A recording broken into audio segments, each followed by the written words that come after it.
आखिर में भगवान ने उसका पीछा किया और रथ में बैठ करके भागा। कहाँ तक भागेगा कन्हैया के आगे? आखिर में घोड़े गिर पड़े, रथ टूट गया, पैदल भागा। पैदल कहाँ तक भागा? भगवान ने सुदर्शन चक्र छोड़ दिया है, उसके सिर को काट के गोविंदाय नमो। सद्धर्मा ने जैसे अपने सत्राजित का उनके ससुर का सिर काटा था, ऐसे भगवान ने सुदर्शन चक्र से सद्धर्मा का सिर काटा। आज सद्धर्मा मर गया, अब भगवान ने झाड़ा लिया। देखो भैया मणि कहाँ है? मुर्दे शरीर में झाड़ा ले रहे, मणि नहीं मिली। भगवान ने सोचा मणि कहाँ गई? बलराम जी कहते मणि कहाँ गई कन्हैया? भैया पता नहीं, इसके पास तो है नहीं, मणि नहीं मिली। बलराम जी ने कहा चलो मणि मिले चाहे न मिले, मैं जनकपुर में जा रहा। बलराम जी आज रूठ गए। ये कंचन और कामनी झगड़े का जड़ होता है, ध्यान रखना। आज दोनों भगवानों में अनबन हो गई। बलराम जी और कृष्ण दोनों रूठ गए। कन्हैया ने बचपन में चोरी की है मक्खन मिश्री की, आज मणि की चोरी कन्हैया ने किया, मणि इसको मिल गई है, हमको नहीं बता रहा है, ये झूठा। इस गुस्से में बलराम जी जनकपुर चले गए। वहां पर दुर्योधन को बुला लिया है और गदा युद्ध की विद्या दुर्योधन को सिखाया है। दुर्योधन के गदा विद्या के गुरु बलराम जी महाराज है। कहां जाओ?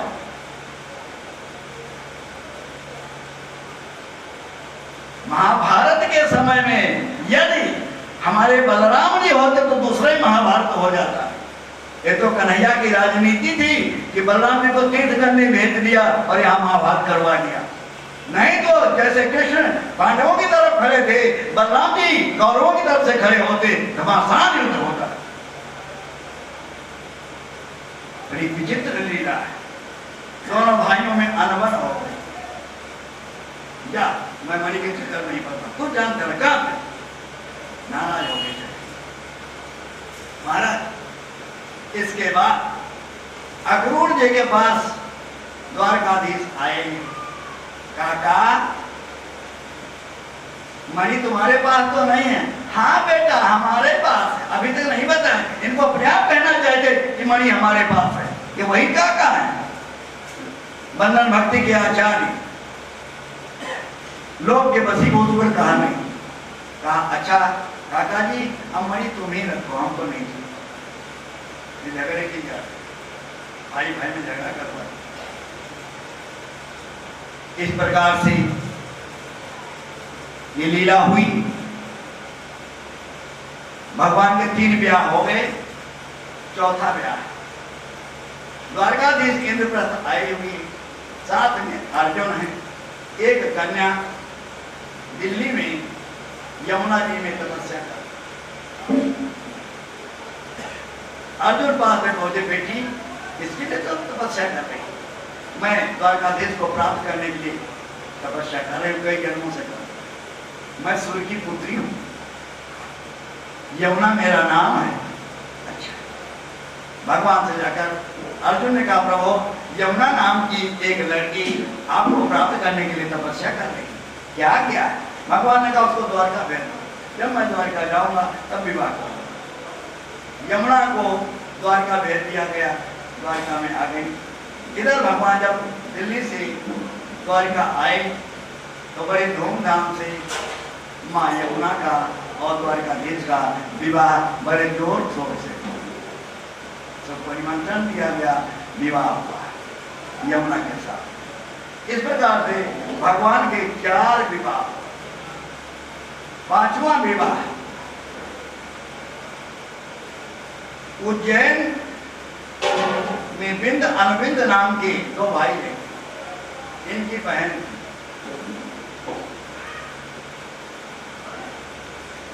मित्रविंदा। तो उसके साथ विवाह कन्हैया का हुआ उज्जैन से। ये 5वां विवाह। छठा विवाह। अयोध्या के राजा नाग जी थे, उनकी लड़की नाग जी की थी। छठा विवाह उन्हें प्रण किया था कि 7 बैलों को एक साथ में जो नाच देगा उसके साथ अपनी कन्या का विवाह करूंगा। इन लोगों की शर्तें भी अजीब होती, एक साथ में बड़े बड़े धुंधकारी बैल जो मार डाले आदमी के अंदर नहीं चाहते, कैसे कोई नाच पाएगा। महाराज भगवान ने 7 रूप धारण करके बैलों को नाथा है और नागजी के साथ विवाह किया है। इस प्रकार से 6 विवाह भगवान के लिए। 7वां विवाह भद्रा के साथ में हुआ और 8वां विवाह लक्ष्मणा के साथ हुआ। इस प्रकार से ये भगवान की 8 पटरानी हुई। 8 पटरानियों के साथ विवाह। भौमासुर नाम का एक दैत्य रहता, उसने 16,100 कन्याएं जेल में बंद कर रखी थी। उसकी इच्छा थी जब कम से कम 50,000 कन्याएं इकट्ठा हो जाएंगी तब सबके साथ ब्याह करूंगा। किसी की इच्छा पूरी संसार में होती नहीं, इसलिए कामना करनी ही नहीं चाहिए। कामना करे तो बस ये कामना करे, असय अभिमान जाहि जनि भोरे, असय अभिमान जाहि जनि भोरे, मैं सेवक रघुपति पति मोरे, मैं सेवक रघुपति पति मोरे। मैं भगवान का हूँ, मैं हूँ श्री भगवान का, मेरे श्री भगवान अनुभव एक करते रहो तज ममता अभिमान। मैं भगवान का हूँ, भगवान हमारे हैं, मेरे तो गिरधर गोपाल दूसरों न कोई, ठाकुर मैं रमन बिहारी, हम है रमन बिहारी की। ये भावना अंत में बनी रहनी चाहिए और कोई कामना नहीं होनी चाहिए। क्यों? भगवान सबकी आवश्यकताओं की पूर्ति तो जरूर करते हैं। संसार में ऐसा कोई व्यक्ति नहीं जिसकी आवश्यकताएं पूर्ति न होती हो। भगवान का प्रण है नित्य उठ भोजन सबको देऊं, सबकी खबर साझ को लेऊं। सबकी खबर भगवान लेता, सबको भोजन पानी पहुंचाता, परंतु मनमानी किसी की नहीं होने देता है। तुम्हारी इच्छा नहीं पूरी हो रही तो चुप हो जाओ, भगवान की इच्छा नहीं है। भगवान की इच्छा में अपनी इच्छा मेरा तो सुखी हो जाओगे। अपनी इच्छा करोगे मरोगे या मारे जाओगे। इस चक्कर में मत पड़ो, अपनी इच्छा मत रखो, भगवत इच्छा में अपनी इच्छा मिला लो तो सुखी हो जाओ। हम लोग गलती करते हैं, हम तो यही करेंगे यही करेंगे, करो मरो, इसलिए दुखी होते हैं। संसार में आवश्यकताएं सबकी पूर्ति होती है, परंतु मनोकामना सबकी पूरी नहीं है। महाराज आज क्या हुआ, भौमासुर के मन में ये इच्छा लगी हुई कि जब इतनी कन्याएं हो जाएंगी तो हम ब्याह करूंगा, ना नौमन खेल होगा ना राधा नाचेंगी। यही दशा हमारी तुम्हारी है, ये हमको आपको समझाने के लिए कथा कही गई। हम आप समझें, यदि इच्छा नहीं पूरी होती तो हट मत करो, हट करोगे तो नुकसान होगा। ये बात हर समय याद रखो प्यारे। ये कथा में 1-2 चीजें तो हमसे लेकर के जाओ कथा में, ये हर समय याद रखो कि जगत का पिता बहुत बड़ा बुद्धिमान है। दुनिया बनाई जिसने वो नादान नहीं है, भगवान को भूले वो इंसान नहीं है। भगवान से बढ़कर के हम बुद्धिमान नहीं। और भगवान जगत के माता पिता हैं। कोई भी माँ बाप नहीं चाहता है कि मेरा बेटा दुखी हो। क्या तुम चाहते हो? इतने लोग बैठे हैं, क्या चाहते हैं कि मेरे बेटे का टांग टूट जाए? चाहते हो मेरे बेटे को बुखार आ जाए, मेरे बेटे का सिर फूट जाए, मेरा बेटा खाना हो जाए, मेरा बेटा अंधा है? कौन चाहता? हाथ उठाओ। कोई नहीं चाहता ना। जब तू लोग नहीं चाहता तो मेरे बेटे का नुकसान ना हो। तो भगवान तो उनको पर पूरी दुनिया का भार है, वो क्यों चाहेंगे? बाप नहीं चाहता है कि मेरे बेटे को दुख हो, तो जगत के पिता है, वो कब चाहेंगे मेरे बेटों को तकलीफ हो? क्योंकि उन्होंने कहा कि संसार बंधन है तो है भक्तों ने ऐसा मानिए, ये विश्व मेरी वाटिका है सैर करने के लिए, मेरे बनाए भाग में होता तुझे क्यों क्लेश है, सब रूप मेरा मानिए कृष्ण का उपदेश है। सब मेरा स्वरूप है, सब मेरे बच्चे हैं। जब हम भगवान के बच्चे हैं तो कोई भी बाप नहीं चाहता है कि मेरा बेटा मारा जाए, मेरे बेटे की टांग टूट जाए, मेरे बेटे की आंख फूट जाए, कोई नहीं चाहता। भगवान को बस छोड़ दो। इसलिए कहा जो तुझसे नहीं सूझे तेरे उलझे हुए धंधे, भगवान के इंसाफ पे तू छोड़ दे बंदे, वो खुद ही तेरी मुश्किलें आसान करेगा, जो तू नहीं कर पाया वो भगवान करेगा। विश्वास करो यार, भगवान के ऊपर विश्वास। बिना विश्वास कुछ नहीं होता है, बिना विश्वास के दुकान भी नहीं चलती महाराज। सावधान, परमात्मा पे विश्वास करो। कपड़े बनाने वाला कोई है, मकान बनाने वाला कोई है, घर बनाने वाला कोई है, तो संसार बनाने वाला भी कोई है, हमारे ऊपर भी कोई है, हम स्वतंत्र नहीं है। ये बात ध्यान में आता है। अपनी तरफ से इतना काम तो करो ही, पराया धन मिट्टी के समान, पराई स्त्री माँ के समान, और किसी को कष्ट, अपनी तरफ से किसी को कष्ट मत दो, किसी गरीब को मत सताओ, इतना तो जरूर जो। महाराज भौमासुर चाहता था इतनी लड़कियां इकट्ठा हो तो इकट्ठे ब्याह करूंगा, किसी की मनोकामना पूरी नहीं हो पाती। क्या हुआ? इधर इंद्र भगवान के पास आया, भगवान से बोला प्रभु हमारी मैया के कुंडल हार भौमासुर ले गया है और हमारा सिंहासन छीनना चाहता है। इंद्र बड़े डरपोक। भगवान ने कहा चिंता मत करो, सत्यभामा पृथ्वी का स्वरूप है। एक दिन की बात है, कल्पवृक्ष का फूल नारद जी महाराज लाए, भगवान के दरबार में दिया। भगवान ने फूल देखा कल्पवृक्ष का, और वो फूल रुक्मिणी को दे दिया। नारद जी ने आके सत्यभामा के कान में कह दिया। नारद जी हमारे तो कोई ना कोई लीला करते रहते हैं। सत्यभामा कोप में आके वो भवन में चली गई। भगवान आए, सत्यभामा क्यों रूठ रही है? महाराज मैं तो सौत हूं, हम आपको प्यारी थोड़ा है, रुक्मिणी आपको ज्यादा प्यारी है।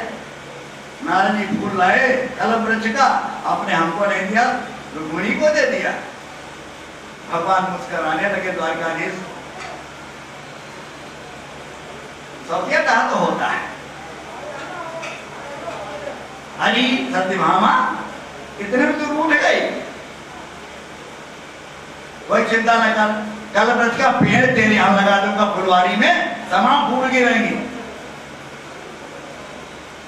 चल चलते हैं।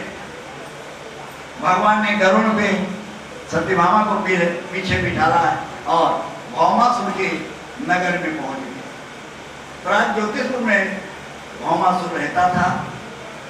7 परकोटे थे, एक अग्नि की खाई, एक जल की खाई, सांपों की खाई, बिच्छुओं की खाई, तलवार की खाई, भालों की खाई, ऐसे ऐसे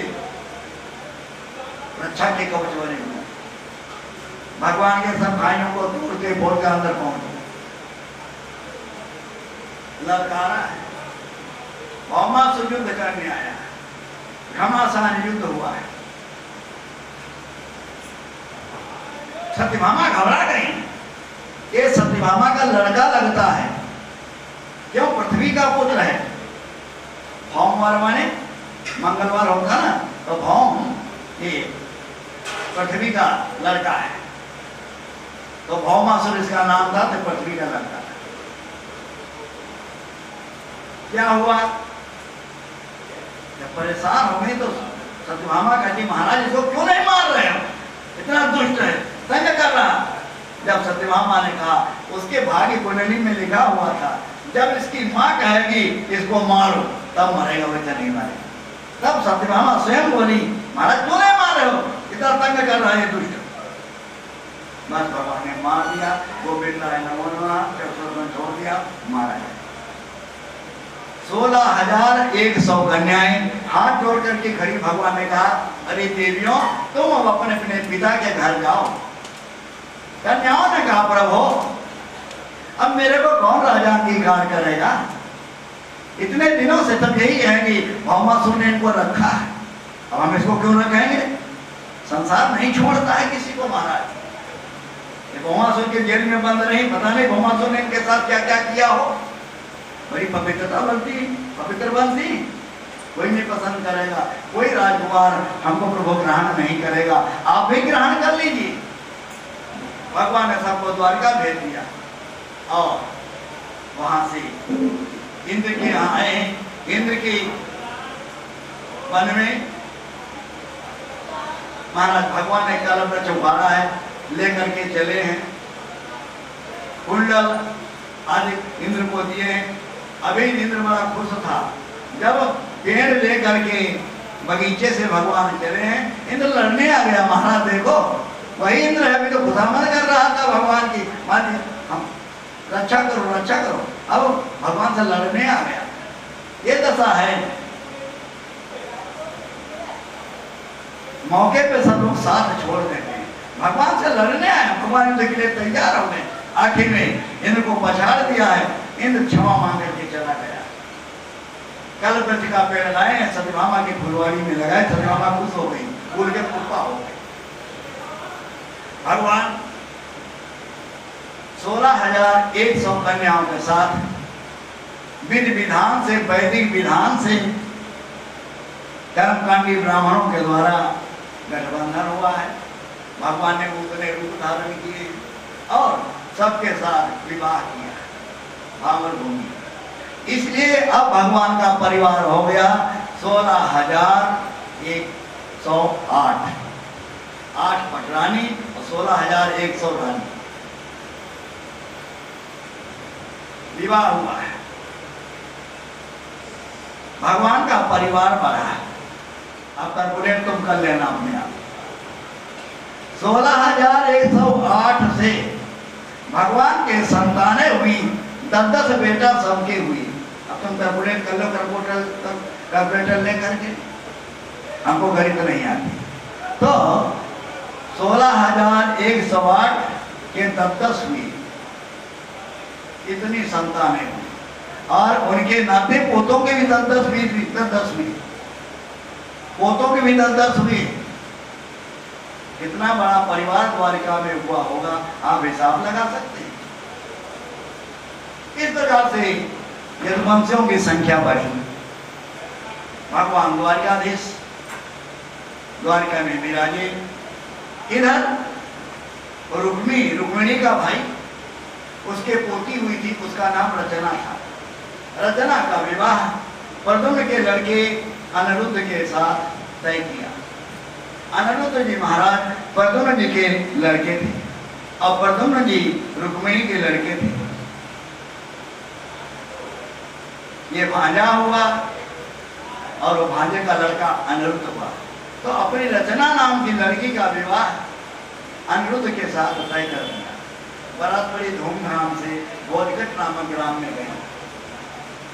आज रुक्मिणी ने कन्यादान किया है, अपनी पोती का विवाह अनिरुद्ध जी के साथ किया, पोते के साथ। पहले बारात काफी दिन ससुराल में रुकती थी, अब तो घर ही नहीं दिखाते कि लड़की का वाले का घर कब खुला। अब तो होटलों में और मैरिज होमों में शादियां होती हैं, घर के मतलब है नहीं। पहले तो देखते थे घर देखे, दिए का तर देखे, नामदान देखे, ये तो पुराने लोग कहा करते थे। नावतान देखो, उसके नावतान में चावल की धोना जा रहा, चावल बनते नहीं बनते थे, खाली रोटी खाता, ये सब देखा जाता था। घर में दिया जलता नहीं जलता, घर देखे, बर देखे, दिए का तल देखे, नावतान देखे, ये सब देखा जाता था। अब तो बस आई लव यू हो गया, बस भले बारी तलाक कर दे, छुट्टी। अब कोई गुण देखते नहीं, पहले गुण देखे जाते थे। आजकल केवल ऊपरी चमक दमक देखी जाती है, अंदर न लड़की को पता है न लड़के को पता है। और जब मौका पड़ता है तब भेद खुलता है, तो वही लड़कियां अपने पति को लात मार करके तलाक देती है। ये सब हो रहा है संसार में, आप लोगों से छिपा नहीं है, सत्य बातें कही जा रही हैं। ये बिना देखे समझे बातें, इसलिए विवाह में बड़ी सावधानी बरतनी चाहिए, बाद में पछताना न पड़े। आज रूप रंग दे करके लड़कियां राजी हो जाती है, लड़के राजी, आई लव यू, फोन से शादी हो जाती, आई लव यू, बस अंदर पता नहीं क्या है, उनके अंदर क्या भरा। साहस शक्ति है कि नहीं, ऐसे माटी धोंधे बने हुए हैं। बस जब सामना पड़ता है तब लड़कियां लात मार करके निकल जाती हैं। क्या करेंगी, चाटेंगे उनके। ये सब हो रहा है, सावधान रहना, कमियां अपनी हैं। आजकल शायद 75% तो केस लड़कियों के चल रहे हैं अदालतों में। सावधान रहना, बहुत सावधान रहना। अब बारात वहां रुकी हुई है, लड़की वाले के घर में दामाद जाता था, घर मकान देखता था। अब घर मकान पता नहीं है कि नहीं कि किराए पर रह रहे हैं, मैरिज होम में शादी हो रही, शादी कर दो, दहेज दे दो, छुट्टी। ये कमियां हैं, पोल पट्टी खुल नहीं पाती। महाराज क्या हुआ,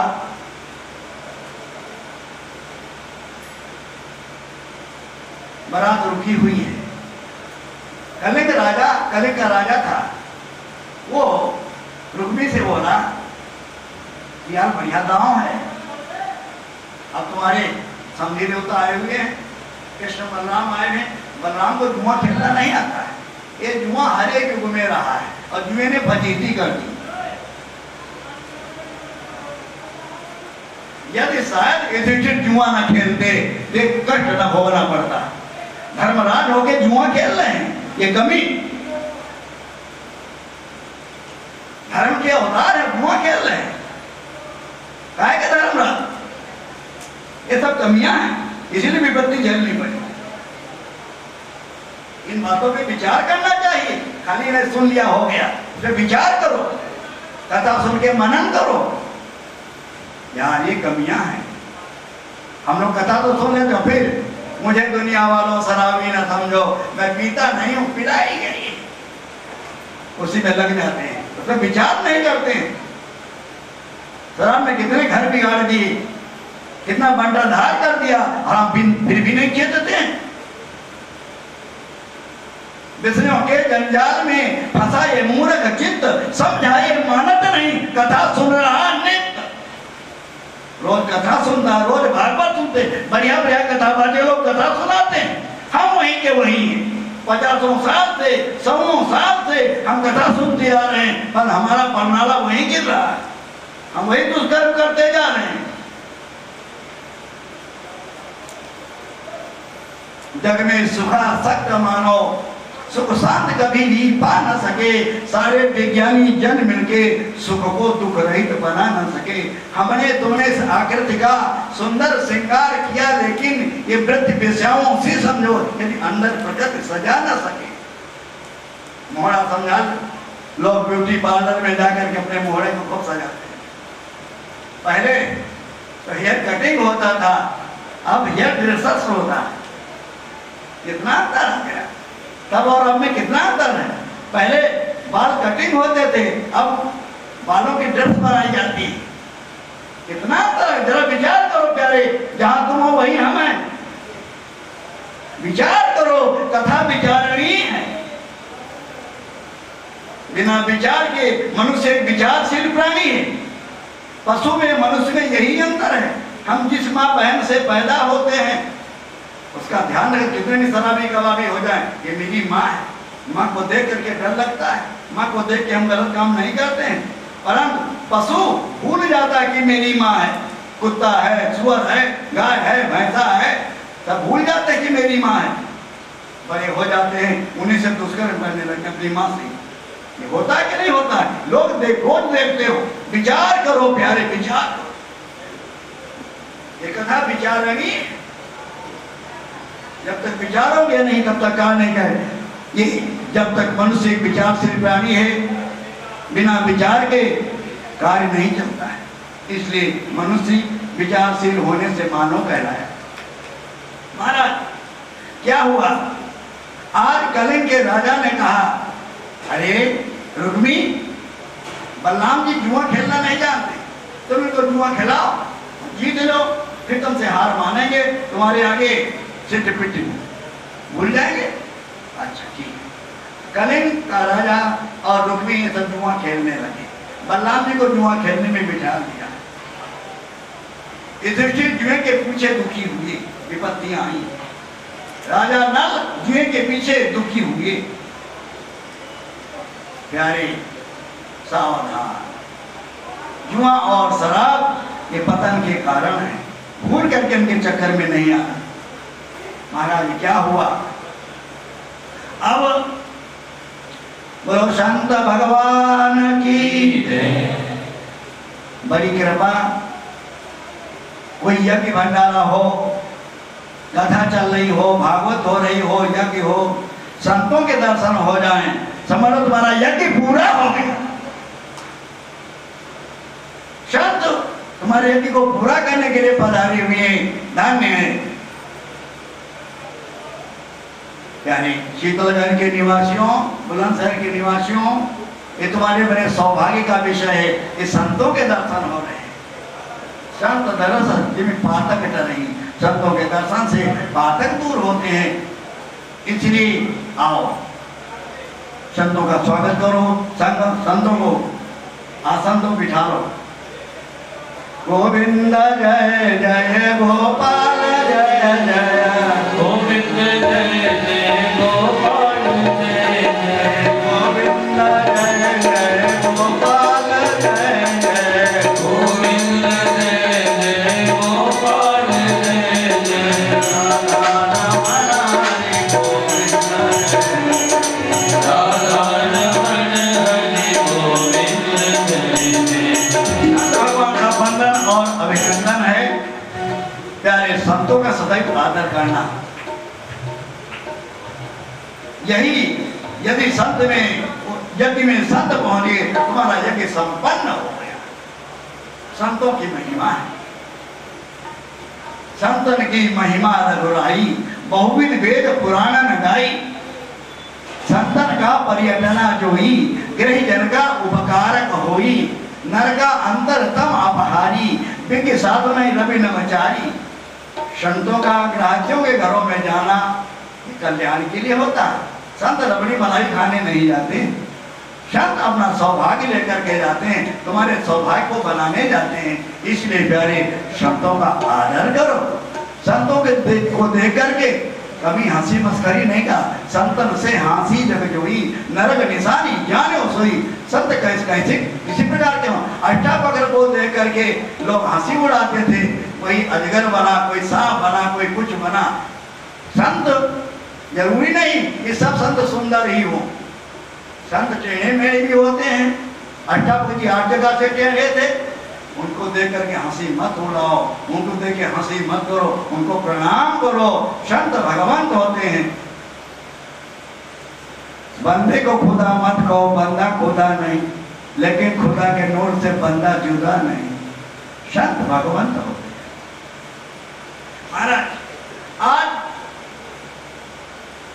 बलराम जी जुआ खेलने लगे। जुआ खेलना आता नहीं, दांव रखा 10,000 का, 20,000 का, 50,000 का, हारते गए बलराम जी। बलराम जी भी रखते जा रहे हैं। महाराज हारते गए और वो रुक्मी कहता है हम जीते हम जीते हम जीते, ये भी दांव हमारा, ये भी दांव हमारा, जैसे सपनी मामा कहा करते थे, ये भी दांव हमारा, ये भी दांव हमारा। महाराज आकाशवाणी हो, हे बलराम जी, रुक्मी नहीं जीता, आप जीते हैं। ये तुमको झूठा बोल करके अपनी जीत दिखा रहा है, इसकी पराजय हुई। बलराम जी को जानते हो, फिर गुस्सा आ गया, फिर चट से हल मूसल का आवाहन किया, हल से रुक्मी को खींच लिया और मूसल से पूछ दिया, गोविंदा ये नमो नमः। रुक्मी आज रुक्मिणी का भाई मारा गया। इस प्रकार से कथा चली, पर भगवान कृष्ण कुछ नहीं बोले। विदा करा करके रचना को, अनिरुद्ध को अयोध्या यहाँ द्वारका में लाए हैं, बड़े धूमधाम से तवज्जा हुआ है और रहने लगे। इसके बाद ये अनिरुद्ध का विवाह हुआ। इसके बाद सोनितपुर में बाणासुर नाम का भगवान शंकर का भक्त रहता था। बाणासुर की एक लड़की थी जिसका नाम उषा रानी था। एक दिन सपने में उषा रानी ने सपना देखा। क्या देखा? कि सपने में कोई पुरुष आया है, हमसे प्यार कर रहा है, फिर गायब हो गया। अब एकाएक वो जग गई और उठ करके अपने अंडा पे घूमने लगी बाहर छत पे। प्यारे कहाँ चले गए, प्यारे कहाँ चले गए। उसकी एक सखी थी चित्रलेखा। चित्रलेखा ने कहा अभी तेरा ब्याह नहीं हुआ, प्यारे प्यारे किसको कर रही है, यार तेरी बुद्धि खराब है क्या, प्यारा कहाँ से आ गया, ब्याह हुआ नहीं, प्यारा प्यारा कर रही। अपने दिल की बात बता, किसे तूने प्यार किया। मैं चित्र बनाना सबके जानती हूँ। यदुवंशियों के चित्र, द्वारका के सबके चित्र दिखाना प्रारंभ किया। पहले बलराम का चित्र बनाए, ये कृष्ण का चित्र, प्रद्युम्न का चित्र, अनिरुद्ध का चित्र, कैसे सर्व तुम्हारे से नीचा कर लिया। अच्छा यही तेरा प्यारा है, ये तो कृष्ण का नाती है, पौत्र है, ये तो द्वारका में है, मैं ला दूं तेरे प्यारे को। चित्रलेखा गई, पलंग के समेत अनिरुद्ध को द्वारका से उठा लाए और उषा के महल में धर दिया। इधर बाणासुर भगवान शंकर की तपस्या करता है। बाणासुर के 1000 भुजाएं थी। भगवान शंकर से कहते मेरी भुजाओं में खुजली हो रही। भगवान शंकर का अरे दुष्ट, तेरी खुजली दूर हो जाएगी, चिंता मत कर, ये ध्वजा ले जा, ये ध्वजा अपने यहाँ लगा देना। जिस दिन ध्वजा गिर जाए तो समझ लेना मेरा दुश्मन हमसे लड़ने आ गया। वो जाके ध्वजा उषा के मंदिर में, आज ध्वजा गिर गई। पहरेदारों ने कहा महाराज बाणासुर से जाकर के कोई ऊपर से पुरुष आया है, वो तुम्हारी लड़की के महल में हंस खेल रहा, ठठोली कर रहा, हंसी मजाक कर रहा। मैंने सामने से तो जाने नहीं दिया, कोई ऊपर से प्रकट हुआ, उसके अंदर प्रकट हो गया।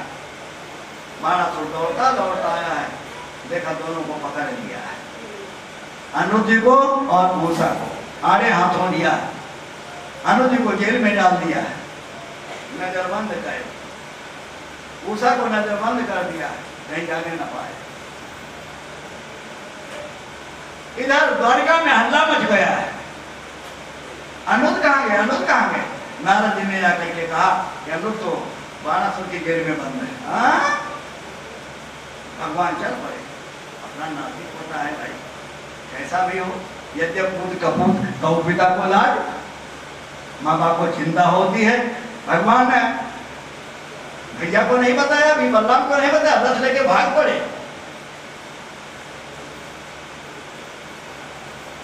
एक बार की बात है, एक बादशाह था, तो बादशाह ने कहा हिंदुओं का भगवान इतना बेवकूफ है कि विपत्ति पड़ते स्वयं दौड़ता है नंगे पांव। अरे अपने किसी इतने कर्मचारी हैं भगवान के यहाँ, किसी मंत्री को, किसी कर्मचारी को भेज देना चाहिए, किसी देवता को, देवी देवता को भेज देना चाहिए। भगवान स्वयं क्यों दौड़ते हैं? हिंदुओं को भगवान बेवकूफ है। उस समय वीर बल थे काफी, जैसे आजकल पुतला चले हैं बढ़िया सुंदर, इतने इतने बच्चे बढ़िया प्लास्टिक के ले लिया, जैसे उनका बच्चा था वैसे सजा दिया। बादशाह था, नौका में बैठे थे, जहाँ नौका चल रही थी वहीं पर उस बच्चे को ढकेल दिया, गिरा दिया, वो बच्चा डूबने लगा। बादशाह कूद पड़ा, अरे भाई क्यों आप लोग कूद रहे हैं? अरे हमारा बच्चा। तो उन्होंने जवाब दिया, जब आपको अपने बच्चे के प्रति इतनी ममता है तो हमारे भगवान को अपने भक्तों के प्रति कितनी ममता होती है। इधर भगवान नंगे पांव आते हैं। समझ में आ गया? तो यह रहस्य रघुनाथ कर बेगी न जाने कोई, जो जाने रघुपति के पास सपने मोह न होए। इसलिए इन चीजों को समझना चाहिए। महाराज आज भगवान कृष्ण अकेले पहुंच गए। बाणासुर की तरफ से भगवान शंकर त्रिशूल लेकर के लड़ने के लिए तैयार हो गए। भगवान कृष्ण और भगवान शंकर युद्ध में आमने सामने हो गए। भगवान शंकर ने विषम ज्वर छोड़ा है, तो हमारे भगवान कृष्ण ने शीतल ज्वर छोड़ा है। उन्होंने ज्वर छोड़ा कैसा?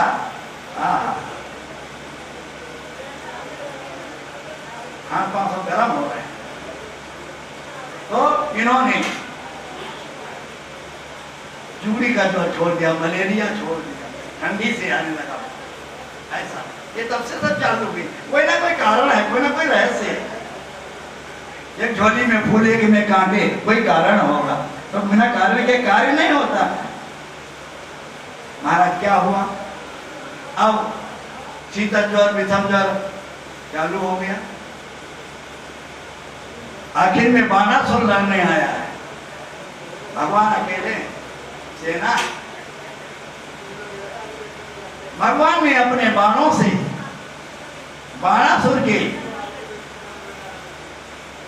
1000 भुजाएं काट दी, केवल 4 भुजाएं रखी। भगवान शंकर से कहा, भोले बाबा अब ये 4 भुजाओं से तुम्हारा भक्त तुम्हारी सेवा करेगा। इसकी हमें भुजाएं हमने काट दी। भगवान शंकर प्रसन्न हो गए।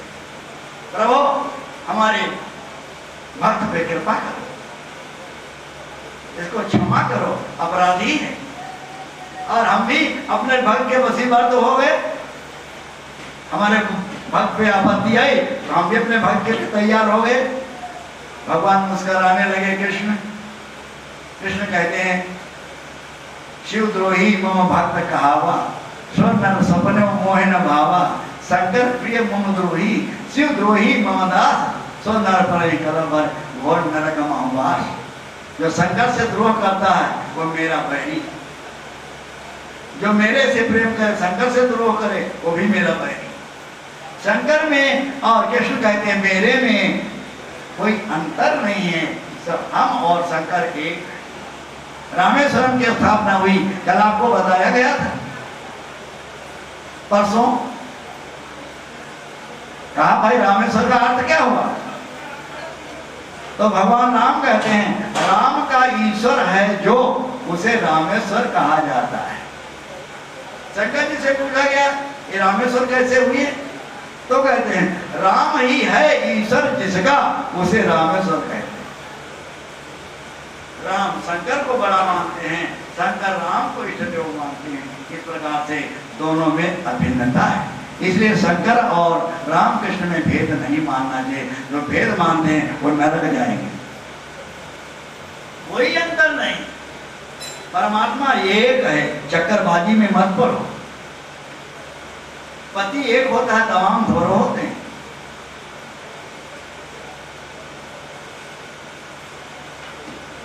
प्यारे, स्त्री सबकी सेवा करती है, देवर की सेवा करती है, जेठ की सेवा करती है, और अपने पति के मिलने वाले मित्र दोस्तों की भी सेवा करती है। करती नहीं करती? लेकिन जो भाव अपने पति से करती वो कर लेगी सबसे, सबको हृदय में नहीं रखेगी, सेवा सबकी करेगी। उसी प्रकार से 33 करोड़ हमारे हिंदुओं में देवता हैं, घबराओ मत। इतने देवता क्यों?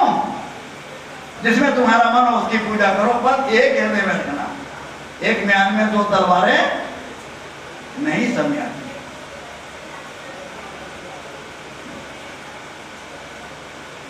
इसलिए भाव करो तलवार का, पड़ा रहन दो म्यान, एक म्यान में दो खड़ग नहीं होता। तो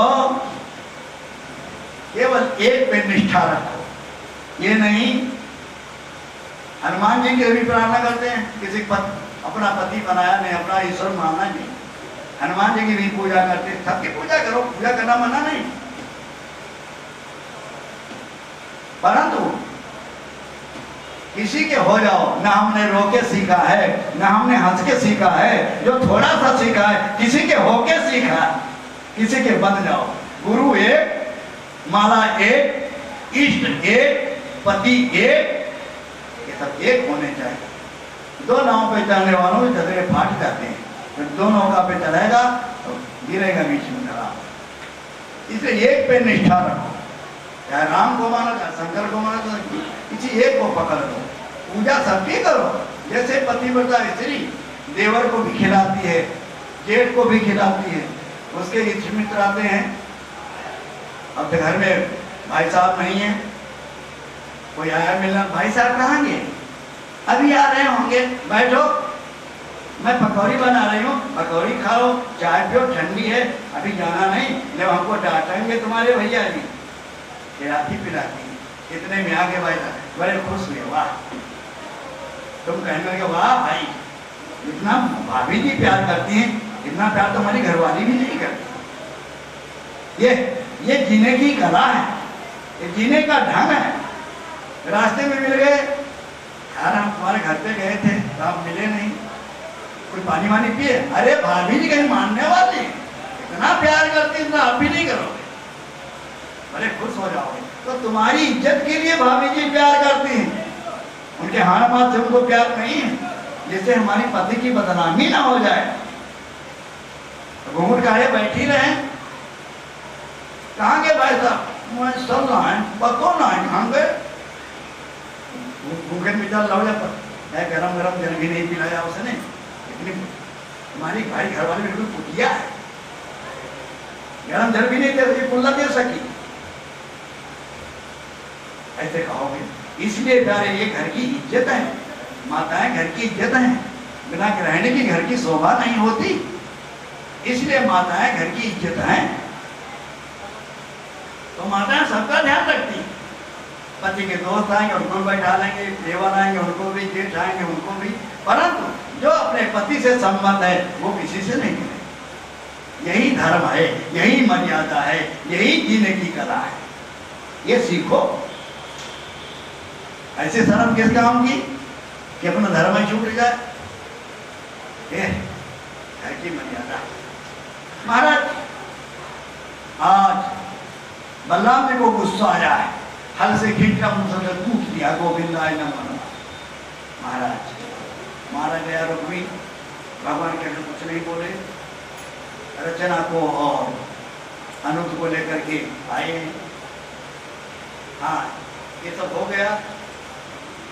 अब वहां का किस्सा चल रहा है मूसा के यहाँ का। हाँ तो भगवान खुश हुए हैं और वरदान देते हैं, जाओ अभी क्या से तुम्हारी सेवा करेगा। बानासुर से कहा, बेटा चरणों में मस्तक लाओ, अपनी बेटी लाओ, अनिरुद्ध को लाओ, सबको लाए हैं, विवाह धूमधाम से हुआ है। इतने में बलराम भगवान पहुंच गए हैं। कहा, अरे कन्हैया हमको नहीं बताया, चुपचाप आ गया, चला ऐसे ही मौका था, क्या करो। महाराज अपने पोते को लेकर के द्वारका में पहुंचे हैं, बड़े धूमधाम से स्वागत हुआ है। इस प्रकार से लीला हुई। इस प्रकार से भगवान के सबके विवाह हो गए, सबके लड़के हो गए और धीरे धीरे बच्चों के विवाह भी हो गए, नातियों के हो गए। भगवान इसके बाद इंद्रप्रस्थ दिल्ली आए। दिल्ली में युधिष्ठिर कहता है महाराज हमें राष्ट्र यज्ञ करना है। भगवान बड़े खुश हुए, ठीक है, इसके लिए दिग्विजय होना चाहिए, दिशाओं को जीतना चाहिए। उनको बताया है युधिष्ठिर को, अश्वमेध कि वही कर सकता है जिसकी सर्वत्र विजय हो। चारों तरफ उन्होंने सेना भेजी है, पूरा पश्चिम उत्तर दक्षिण उनके कोने 10 दिशाओं में सेना भेजा है युद्ध के लिए। इधर द्वारका में क्या हुआ है, भगवान के लड़के बच्चे नाती पाती सब खेलने गए, जंगल में खेल रहे थे, उनको वहां प्यास लगी, एक कुएं में पानी भरने गए, उसमें गिरगिटान था, गिरगिटा तो वो निकल आया है। अभी डर के मारे सब दौड़ करके आए अपने पिता के पास, बाबा के पास। बाबा बाबा पिताजी एक बहुत बड़ा जानवर निकला है। भगवान कृष्ण गए हैं, उसको हाथ से स्पर्श किया है और राजा नर्क हो जाता है। भगवान ने कहा ऐसा कुरूप तेरे को ऐसी योनि कैसे मिली, मैंने कौन सा पाप किया। राजा नर्क कहता महाराज मैं करोड़ों गौएं नित्य दान में देता था, एक दिन एक गाय ब्राह्मण की वापस लौट आई, लौट करके गईयों में मिल गई, मैंने वही गाय दूसरे ब्राह्मण को दान में दे दिया। इतने में वो ब्राह्मण दूसरा आ गया, रास्ते में उसको मिला, उन्होंने कहा तो मेरे को दी गई थी कल, आज फिर राजा ने दान में दे दी। दोनों लड़के झगड़ते आए, पहले वाला ब्राह्मण बोला एक गाय आपने हमको दान दी, हमने कहा हाँ। दूसरा ब्राह्मण बोला एक गाय आपने हमको दी, हमने कहा हाँ। हमने खुद सिर हिलाया यूं यूं। मैंने कहा भैया तू करोड़ों को ले ले पर हमको छोड़ कैसे। उन दोनों ब्राह्मणों ने कहा नहीं नहीं गाय लेंगे तो यही लेंगे। दूसरा ब्राह्मण बोला गाय लेंगे तो यही लेंगे। इसी झंझट में राजा कहते मेरी मृत्यु आई और मैं मर गया। गिरगिट जैसा मैंने मुंह हिलाया था, इसलिए मैं जब यमपुरी पहुंचा तो यमराज ने कहा राजन तुम्हारे पाप तो कम हैं, पुण्य ज्यादा है, बताओ पहले पाप भोगोगे कि पुण्य भोगोगे। हमने कहा पहले हम पाप भोगेंगे। तो कहा जाओ शरण तो न पाओ, तो मैं गिरगिट हो गया। और कहा जाओ कृष्ण के नाती पोते तुमको निकालेंगे कुएं से, हमारा उद्धार हो जाएगा। आज आपके दर्शन करने से हमारा कल्याण हुआ, इस योनि से मैं मुक्त हुआ। भगवान कहते हैं प्यारे बच्चों ये नृग लीला क्यों दिखाई गई, ये लीलाएं भगवान इसलिए दिखाते हैं, अपने नाती पंथियों को डांटते हैं भगवान, बेटा ब्राह्मण की कोई वस्तु नहीं उठाना, ब्राह्मण की वस्तु नहीं चुराना, किसी ब्राह्मण को नहीं सताना। ब्राह्मण पृथ्वी का देवता है, जो ब्राह्मण को सताते हैं वो दुख पाते हैं। ब्राह्मण की कोई वस्तु जबरिया नहीं लेनी चाहिए, ब्राह्मण की सहायता करनी चाहिए, ये अन्य जातियों का धर्म है। जो ब्राह्मण को सताते हैं तो बंटाधार हो जाता है, इसलिए ब्राह्मण नहीं सताया जाता है। ब्राह्मण को मारा, कितना भी अपराध किया जाए मारा भी नहीं जाता, उसका इतना ही मान सभा से निकाल दिया, धक्का दे दिया, बाल बना दिया, हट इतना कह दिया, इतने में उसका मरना हो गया। ब्राह्मण ब्रह्म हत्या नहीं करनी चाहिए। यहां तक लेख हमारे साथ हो महाराज क्या हुआ। अब इस प्रकार से महाराज लोग घबरा गए। यदि ब्राह्मण की वस्तु के ब्राह्मण रोता है तो जितनी बूंदे पड़ती हैं रोने की जमीन में, उतने पर तो उसको नरक की यातनाएं भोगनी पड़ती है। इसलिए भूल करके ब्राह्मण को नहीं सताना चाहिए। ये भगवान ने अपने नाती पोतों के द्वारा ये सिद्ध कर दिया। इसके बाद बलराम जी जनकपुर से वापस आए, फिर गोकुल चले गए। गोकुल गए हैं, वहां नंद बाबा ने देखा है कि बलराम भैया आया है। कहा कन्हैया कहाँ रहा बेटा? वो ज्यादा व्यस्त है, गृह कार्य नाना जंजाला, गृहस्थी बहुत बड़ा जंजाल है। महाराज गोकुल में आज हाथी सजाया गया है। नंद बाबा ने बलराम जी को हाथी पर बिठाना है और गांव की शोभा यात्रा निकाली। सब लोगों ने जय जयकार किया है, बोलो बलराम भगवान की। आज बहुत दिनों के बाद भगवान कृष्ण और बलराम दोनों कहे गए थे गोपियों से, गोपियों चिंता न करो, मैं परसों आ जाऊंगा। महाराज परसों हो गए, आए अभी भगवान वापस ही नहीं। आज गोपियां दौड़ करके आई, बलराम भगवान कहते हैं कि नैया तो आया नहीं, क्या करें? गोपियों चिंता मत करो। महाराज बलराम भगवान ने आगे शेरगढ़ पहुंच गए। शेरगढ़ में जैसे रमण रेती भगवान कृष्ण की क्रीड़ा स्थली है, इसको खेलन भूमि कहते हैं। रमण रेती को खेलन भूमि बोलते हैं ब्रज के अंदर। ये खेलन भूमि, खेलन वन, रमण रेती, रमण स्थली, ये सब इसके नाम है।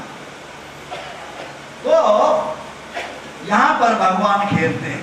उसी प्रकार से शेरगढ़ में खेलन वन, शेरगढ़ है भगवान बलराम भगवान का। उसका पहले किसी समय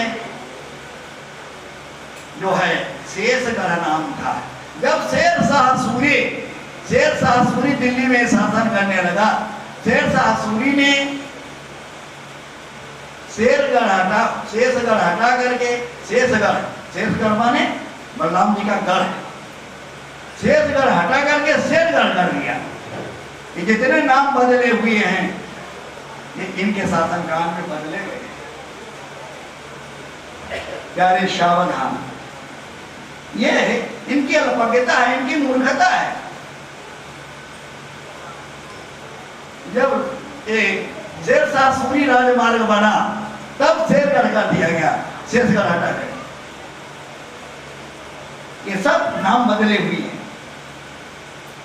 अपने नाम पे अन्य नाम कर दिए गए शहरों में। ये नहीं होना चाहिए। काहे का है? हम सबका परम पिता परमात्मा एक है। ये हमारी अल्पज्ञता है, ये हमारी मूर्खता है कि हम आपस में लड़ते हैं। लड़ना नहीं चाहिए। तुम मस्जिद में जाते हो, हम मंदिर में जाते हैं, तुम अपना उत्सव मनाते हो, हम अपना उत्सव मनाते हैं। तुम उनको अल्लाह कहते हो, खुदा कहते हो, हम उनको गॉड कहते हैं, परमात्मा कहते हैं, ब्रह्म कहते हैं, भगवान कहते हैं। क्या अंतर है? सब लोग मिलकर के रहो। ईश्वर अल्लाह तेरा नाम, सबको सम्मत दे भगवान, मंदिर मस्जिद एक समान, दोनों में रहते भगवान। इसलिए हम लोगों को यह भाव रखना चाहिए, प्रभु हम सबों की विमल बुद्धि होवे, भगवान से प्रार्थना करो। सदाचार ही की सदा चाह होवे, न दुख हो हमें, हम न दुख दे किसी को, सभी प्राणियों में सदा प्रेम होवे, कुपथ के पथिक को सुपथ हम दिखावें, कभी न किसी से हमें द्वेष होवे। तुम्हीं मंदिरों में, तुम्हीं मस्जिदों में, तुम्हारा ही गुणगान गिरजों में होवे। तुम्हीं चर्च में हो, तुम्हीं गिरजाघर में हो, तुम्हीं मस्जिदों में हो, तुम्हीं मंदिरों में हो। ये तो हमारी मूर्खता है। अपनी मूर्खता को, अपनी जड़ता को, अपनी अल्पज्ञता को, अपनी अज्ञानता को हम दूर करें। हम सब लोग मिलकर के कितने दिन जीना है यार? प्रेम से जियो, जीना सीखो प्यारे। ये जीने के लिए कथा है। महाराज इस प्रकार से गोकुल में खैंचा दाऊ जी हैं, ऐचा दाऊ। वहां बलराम जी गए, रास करने के लिए मन किया। यमुना जी सभी सखियां आई, यमुना जी नहीं है। क्यों? यमुना जी की अब भगवान कृष्ण से शादी हो गई, विवाह हो गया है, तो बलराम जी जेठ लगे कि नहीं लगे, इसलिए यमुना जी ने संकोच के बस होकर बलराम जी के पास नहीं आई। बलराम जी ने हल से खींचा, जब ही हल से खींचा तो यमुना जी पश्चिम की तरफ धारा बहने लगी। एक ऐंचा दाऊ जी शेरगढ़ में जहाँ पर यमुना जी बहती हैं, वहाँ पर ऐंचा दाऊ जी नाम का स्थान है, वहाँ पर दाऊ जी विराजमान है। और यमुना जी ने वो मार्ग छोड़ करके पश्चिम की तरफ बहने लगी। क्यों? ये जेठ लगते, इतनी बड़ी आज भी यमुना जी पश्चिम को बहती।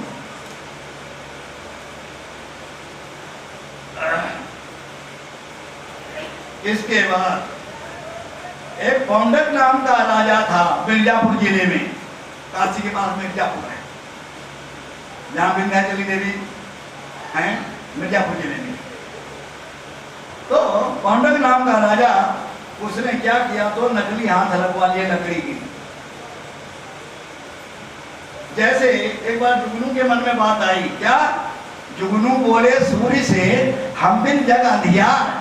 जुगनू सूर्य, जुगनू जानते हो ना, पढ़ लीजिए ना, जो दुपुर दुपुर करता है। एक दिन सूर्य पे वो बोला, सूर्य से, जुगनू बोले सूर्य से हम बिन जग अंधियार, दिन के ठाकुर तुम है, रात के हम कुतवाल, रात के हम कुतवाल, जुगनू बस नाम हमारो, तुम आकाश में रहो, हमारो पृथ्वी द्वारो। क्या गिरधर कबीरा है, सुनो मन के मगनू, ये वही नहीं बतलाए सूर्य के सन्मुख जुगनू। करके बोलता है कि मैं कुतवाल हूं। उसी प्रकार से वो पौंडक राजा ने कहा, नकली बहादुर से कह दो कि अपना सुदर्शन चक्र और गदा ये सब हमारे पास जमा कर दे, मैं असली वासुदेव हूं। पौंडक राजा कहता है, अपना धामन भेजा, तो फोन तो था नहीं, फोन कर दे, तो अपना दूत भेजा है, जाओ द्वारका में बोल देना द्वारकाधीश को कि आकर के हमारी शरण में गिरे, हमारे चरणों में गिरे, और अपना सुदर्शन चक्र और शंख चक्र गदा पद्म हमको दे जाए, नहीं तो खैर नहीं, जिंदा नहीं छोड़ूंगा। पौंडक कहता है।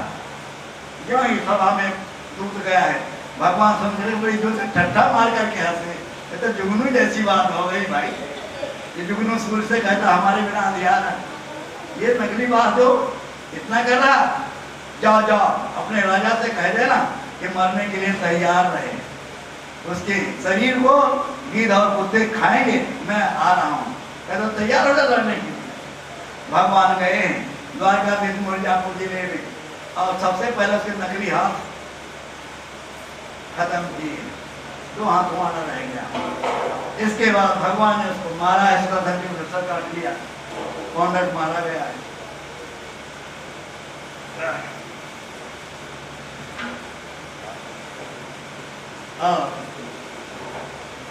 उसने तंत्र मंत्र कर रखा था, तंत्र के द्वारा कृत्या नाम की राक्षसी को पैदा किया, उसका नाश किया सुदर्शन चक्र से। इसके बाद काशीपुरी को जलाया है भगवान के सुदर्शन चक्र ने। इसके बाद बलराम जी ने एक मनोरम क्रीड़ा और की है, रामावतार का द्विवेद नाम का एक बंदर, वो बंदर को मारा है। वो बंदर बड़ा कुकर्मी था रामावतार में, रामादल को छोड़ करके लंका में पहुंच जाता था और राक्षसियों के साथ बलात्कार करता था। भगवान ने उसको अपने रामादल से निकाल दिया था। वो बंदर अभी जिंदा है, यहाँ कृष्णावतार में बलराम जी के साथ लड़ने को आया है। बलराम जी ने आज उसका काम तमाम किया है, द्विविद नाम का बंदर मारा गया है।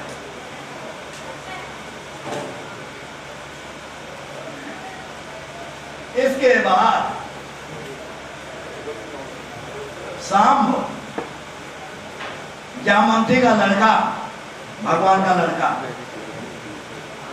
हस्तिनापुर में आया है। यहाँ दुर्योधन की लड़की थी लक्ष्मणा, लक्ष्मणा को देख करके व्याकुल हो गया और टुरियाई करके चल दिया, जैसे भगवान करते थे भी करने लगा। जैसा जिसका मैया बाप वैसा जिसका लड़का। तो सांब भी लक्ष्मणा को लेकर के भागा है। दुर्योधन, कर्ण, भीष्म पितामह, दुशासन, जयद्रथ सब पीछे धरे, पकड़ लिया, इसको जेल में नजरबंद कर दिया है। सांब को पता चला द्वारिका में कि भगवान का लड़का जेल में बंद है। बलराम जी कहने लगे कृष्ण से, कृष्ण तो रुक, तू न जाना, मैं जाऊंगा। क्यों? मैंने गदा युद्ध सिखाया है। किसको? दुर्योधन को। मैं दुर्योधन का गुरु, मैं जाऊंगा। हस्तिनापुर तुम नहीं जाना, तुमसे लड़ाई हो जाएगी, और मैं तो उनका गुरु हूं, गुरु को जाति सम्मान करेंगे। बलराम जी पहुंचे हैं हस्तिनापुर। दुशासन, दुर्योधन सबने इनका स्वागत सत्कार किया। बलराम जी ने कहा, भैया हो, तुम लोग हमारे नातेदार हो, ऐसा काम करो झगड़ा ना हो। हमारा लड़का सांप यहाँ जेल में बंद है, उसको छोड़ो, और साथ में दुर्योधन अपनी कन्या का विवाह कर दो, हम लौट जाएंगे। क्यों ही ये कहा है, दुर्योधन कहने लगा, अच्छा पांव के जूते सिर पे चढ़ने लगे, मेरा दिया हुआ राज ये पांडव भोग रहे हैं, ये कृष्ण भोग रहा है, हमारी निंदा कर रहे हैं, आज पांव के जूते सिर पे चढ़ने लगे। बलराम जी को गुस्सा, अच्छा हम पांव के जूते हो गए और तुम सिर हो गए। चट से हस्तिनापुर को मूसल से खींचने लगे। अब सब घबराए, भीष्म पितामह दौड़े, दुशासन दौड़े, दुर्योधन दौड़े, सब दौड़े, महाराज कृपा करो, गुरुजी कृपा करो, गुरुजी कृपा करो।